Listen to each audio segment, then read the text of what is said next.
Non, je voulais simplement raconter une anecdote plus que parler du scientifique, mais parler de l'homme.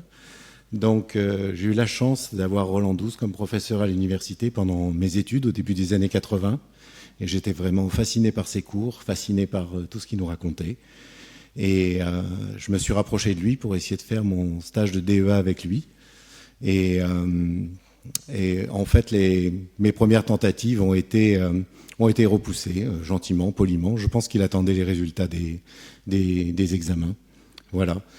Lorsque les résultats sont tombés, je faisais partie de ceux qui avaient une très bonne note à son examen. Je me suis rapproché de lui à nouveau. Et il m'a proposé, en fait, de faire mon stage de DEA dans son laboratoire qu'il était en train d'ouvrir à Rhône-Poulenc Agrochimie, unité mixte CNRS Rhône-Poulenc Agrochimie à Lyon. Donc je vous passe les détails, mais j'étais issu d'un milieu très modeste, donc je n'avais pas les moyens d'envisager d'aller habiter à Lyon, de louer un appartement, etc. Et donc la seule chose que j'ai pu lui répondre, c'est j'ai des moyens limités, je ne sais pas si je pourrais aller à Lyon. Et il m'a dit on en reparle la semaine prochaine. Et la semaine prochaine, il m'a pointé du doigt au bout de l'amphi. Il m'a fait comme ça. À la fin du cours, je me suis approché. Et il m'a dit, je vous ai trouvé une bourse. On se voit le 1er septembre. Voilà. Et à partir de là, j'ai pu faire mon DEA chez lui, ma thèse à Rhône-Poulenc Agrochimie. Et puis postdoc. Et ensuite, j'ai eu mon poste au CNRS. Et je travaille dans le laboratoire qu'il avait fondé à Grenoble, le laboratoire de physiologie cellulaire et végétale. Je vous remercie.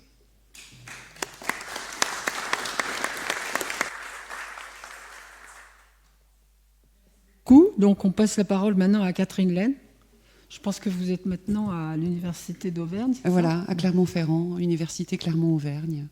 Et donc moi aussi, je viens témoigner en tant qu'ancienne étudiante de Roland. J'ai fait mon DEA et ma thèse sous sa direction.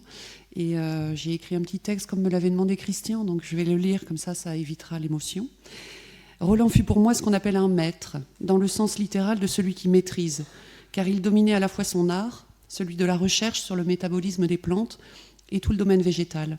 C'était un érudit, un esprit encyclopédique du monde végétal.